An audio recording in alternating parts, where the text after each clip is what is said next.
కోసం పోరాడే news channel AMS BR news కి స్వాగతం సుస్వాగతం. మహిళా వైద్యురాలపై అత్యాచారం చేసి దారుణంగా హతమార్చిన సంఘటనను ఖండిస్తూ వైద్యులు వైద్య సిబ్బంది నిరసన వ్యక్తం చేశారు. శనివారం ఈ మేరకు కొమరంభీం ఆసిఫాబాద్ జిల్లా జైనూర్ మండల కేంద్రంలో డాక్టర్లు వైద్య సిబ్బంది ర్యాలీ నిర్వహించి నిరసన తెలిపారు. ఈ సందర్భంగా వారు మాట్లాడుతూ మానవ మృగాలను ఉరితీయాలని డిమాండ్ చేశారు. దేశవ్యాప్తంగా అన్ని ఆసుపత్రుల్లో సరైన బందోబస్తు ఏర్పాటు చేయాలని, ఎటువంటి దారుణాలు జరగకుండా చర్యలు తీసుకోవాలని కోరారు. వైద్యుల ఈ నిరసన కార్యక్రమానికి ఆదివాసీ సంఘాల జేఏసీ కార్యనిర్వాహక అధ్యక్షుడు కనక యాదవరావు మద్దతు పలికారు. ఈ కార్యక్రమంలో doctor Ashok, Sheikh Haidar, Sahera, lab technician Naveen, Sheikh Mobin, Jadhav, Rajitha, Saraswathi, Lakshmi, Bhagyala Jyothi, పంచపుల స్టాఫ్, నర్సులు, వైద్య సిబ్బంది తదితరులు పాల్గొన్నారు. ఈ కార్యక్రమంలో డాక్టర్లు అశోక్, షేక్ హైదర్, సాహేరా, ల్యాబ్ టెక్నీషియన్ నవీన్, షేక్ మోబిన్, జాదవ్, రజిత, సరస్వతి, లక్ష్మి, భాగ్య, జ్యోతి, పంచపుల స్టాఫ్, నర్సులు, వైద్య సిబ్బంది తదితరులు పాల్గొన్నారు. సరే కేంద్ర ప్రభుత్వం తక్షణ హోంశాఖ స్పందించి తప్పకుండా వాళ్ళు ఎంత ఎవరైనా సరే కఠినంగా శిక్షించాలి, ఉరి శిక్ష వేయాలని డిమాండ్ చేస్తూ ఉన్నాం.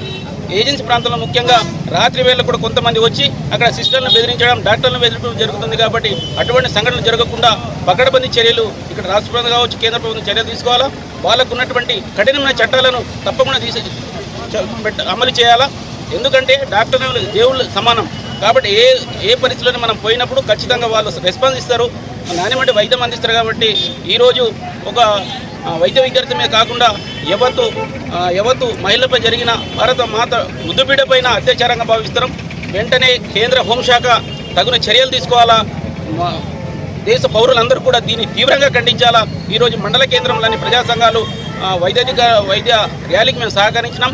ప్రభుత్వాలు ఎటువంటివైనా సరే కఠినంగా శిక్షలు 24 గంటల్లో కఠినంగా శిక్షించాలి.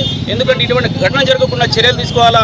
వాళ్ళకున్న చట్టాలను పక్కడబందికి ప్రభుత్వాలు మెయింటైన్ చేస్తే తప్ప ఇటువంటి దాడులు జరుగుతూనే ఉంటాయి. మరి కోల్కతాలో జరిగిన సంఘటన చాలా అమానుషం. ఇటువంటి ఘటనలు జరగకుండా కేంద్ర రాష్ట్ర ప్రభుత్వం చర్యలు తీసుకోవాలని, అక్కడ ముఖ్యమంత్రి ఎవరైతే ఉన్నారో వెంటనే రాజీనామా చేయాలి. ఎందుకంటే ఇప్పటి వరకు కూడా జరిగి 24 గంటలు జరుగుతున్న కానీ వాళ్ళని దుండగులను విదేశాలకు పంపే ప్రయత్నాలు నడుస్తున్నాయి మాకు తెలిసింది. కాబట్టి అలా టీవీలో పేపర్లు వస్తున్నాయి. వెంటనే రాజీనామా చేయాల్సిన సందర్భంగా అక్కడ ముఖ్యమంత్రి కానీ వెంటనే హోంశాఖ ఉన్నారో మంత్రి గారు తప్పకుండా వచ్చి వాళ్ళని కఠినంగా శిక్షించినటువంటి సంఘటనకు వ్యతిరేకంగా ఈ మన చిన్న ర్యాలీని మా వంతుగా ఒక నిరసన వ్యక్తం చేయడం జరిగింది. ముఖ్యంగా డాక్టర్లు ఆసుపత్రిలో పనిచేసినటువంటి చిన్న స్థాయి నుంచి పెద్ద ఉద్యోగులు రోజుకి ఎంత స్ట్రెస్లో డ్యూటీ చేస్తారనేది అసలు ఊహించుకోలేని తగినటువంటిది. సో వాళ్ళపైన దాడి చేయడం అనేది చాలా బాధాకరం. ఇప్పటికీ ఇంకా చాలా సంఘటనలు జరుగుతూనే ఉన్నాయి. ఇది ఒకటి బయటకు వచ్చింది, చాలా ఇంకా బయటికి రాలేదు. ఫిజికల్లీ అసాల్ట్ అయితే అవుతూనే ఉన్నాయి.